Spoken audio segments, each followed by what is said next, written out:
আপনারা ইতিমধ্যেই শুনেছেন যে পশ্চিমবঙ্গের মাননীয় মুখ্যমন্ত্রী শ্রী শুভেন্দু অধিকারী মহাশয় মুর্শিদাবাদে আসছেন। উনি বিধানসভায় অধিবেশন চলাকালীনই ঘোষণা করেছিলেন। সেই অনুসারে তার দপ্তর থেকে আমাদের রাজ্য নেতৃত্ব পক্ষ থেকে নিশ্চিত করা হয়েছে যে আগামী 10ই জুলাই তিনি রেজিনগর সভা করতে আসছেন। তার আগে বহরমপুরে সাংগঠনিক তার কিছু বৈঠক, প্রশাসনিক কিছু বৈঠক রয়েছে, সেইগুলো সেরে রেজিনগর তিনি সভা করতে আসবেন। সবার আনুমানিক সময় বিকাল 3টে, শুরু হতে হয়তো একটু যেমন দেরি হয় আর কি। যেহেতু মুর্শিদাবাদে তথা রেজিনগরে বেশ কিছুদিন থেকে একটা বিষয় চলছে, তো সেটাকে কেন্দ্র করে উনি এবার এই সভায় আসছেন। সেই দিক থেকে লক্ষ্য করলে বেশ তাৎপর্যপূর্ণ। বিশেষ করে বহরমপুরে সাংগঠনিক সভা সেরে ওনার যে সমাবেশ রেজিনগরে করবার সিদ্ধান্ত হয়েছে, সেটাও যথেষ্ট তাৎপর্যপূর্ণ। বাকি তো উনি যেদিন আসবেন উনি নিশ্চয়ই বলবেন ওনার আসার উদ্দেশ্য ইত্যাদি ইত্যাদি।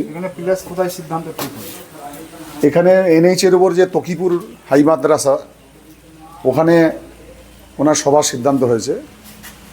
যদিও রাজ্য নেতৃত্বের তরফে আমাদেরকে জানানো হয়েছিল যে বড় কোনো মাঠ দেখার জন্য, যেখানে 20-25 হাজার লোক ধরবে, কিন্তু এই রাস্তার পাশে তো আর এমন কোনো মাঠ আমরা খুঁজে পেলাম না যেখানে একসঙ্গে এত লোক ধরতে পারে। সেই জন্য এখানে যত কটা মাঠ আছে সমস্ত মাঠ পরিদর্শন করবার পরে, এখন যেমন আমরা এটা ছিল দাঁতপুর হাই স্কুল, এই স্কুল, তারপর শিল্প তালুক সব ঘুরে ফিরে সমস্ত পরিদর্শন করার পর তার মধ্যে বন্ধের ভালো যেটা আমরা মনে হলো যে তকিপুর হাই স্কুল, ওখানেই তার সভা করবার সিদ্ধান্ত হয়েছে শেষ পর্যন্ত। যদিও সেটা আমাদের প্রত্যাশার তুলনায় অনেক ছোট মাঠ, তথাপিও আমাদের সেই মাঠেই করতে হচ্ছে। তার কারণ হচ্ছে আশেপাশে এর থেকে বড় মাঠ আর নেই। এখানে কি সিদ্ধান্ত হবে? এখানে এই প্লেসটা কি দেখবেন, দাঁতপুর হাই স্কুল? না, এখানে তো উনিই তো আসবেন, ওনার প্রশাসনিক অনেক বিষয় থাকে। উনি বাই কারে আসতে পারেন, কপ্টারে আসতে পারেন, কপ্টারে এলে কোন পথে আসবেন, কোথায় নামবেন, গাড়িতে এলে কোন পথে যাবেন ইত্যাদি প্রশাসনিক বিষয় আসলে থাকে। এই মাঠ পরিদর্শনে কে কে উপস্থিত ছিলেন আপনারা?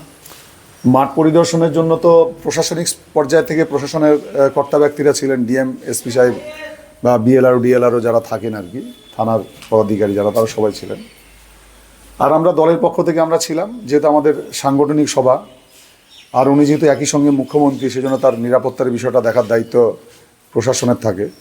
সেই জন্য তারা তাদের মতো এসেছিলেন। আমরাও আমাদের সাংগঠনিক বিষয়ে সঙ্গে যেহেতু যুক্ত উনি মুখ্যমন্ত্রী, ওনার প্রশাসনিক একটা পার্ট উনি আমাদের দলের একজন নেতৃত্বও বটে।